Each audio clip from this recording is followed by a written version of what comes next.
अस्सलामु अलैकुम वरहमतुल्लाहि वबरकातुहू। नाजरीन, इस वक्त सऊदी अरबिया के खातून की ऑडियो सोशल मीडिया में काफ़ी वायरल हो रही है। ऑडियो देखकर आपको खुशी भी होगा कि अभी तक इंसानियत ज़िंदा है और मुसलमानों की फितरत भी यही है कि दूसरों को नफ़ा पहुंचाना, ना कि दूसरों को नुकसान पहुंचाने का, क्योंकि इस्लाम कभी उसकी इजाज़त नहीं देती। दरअसल सऊदी अरबिया में खातून रास्ता के बीच में जाकर फंस गई। अब रास्ता को पार नहीं कर पा रही है। काफ़ी देर तक खड़ी रही और इंतज़ार करती रही, तो इसी दौरान एक शख्स दौड़ता हुआ इस खातून के पास मदद के लिए पहुंचा और ट्रैफिक को रोका और खातून सही सलामत रास्ता को पार कर पाई।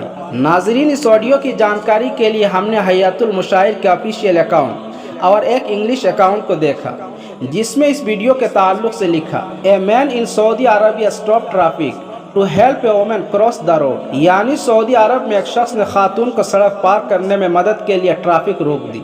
नाजरीन, अब्दुल कबीर इस वीडियो के ताल्लुक से लिखते हैं, अल्लाह ताला इस आदमी को जज़ाए खैर अता फरमावे।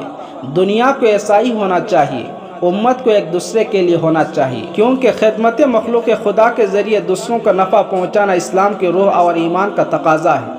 एक बेहतरीन मुसलमान की यह खूबी है कि वो ऐसे काम करे जो दूसरे इंसानों के लिए मुफीद और नफ़ा बख्श हो। उस नेकी के ज़रिए सिर्फ लोगों में इज़्ज़त व एहतराम ही नहीं पाता, बल्कि अल्लाह तबारक व तआला के यहाँ भी एक रुतबा हासिल कर लेता है। अल्लाह ताला इस भाई को जज़ाए खैर अता फरमावे। नाजरीन, इस वीडियो के ताल्लुक से आपकी क्या राय ज़रूर कमेंट में शेयर करें और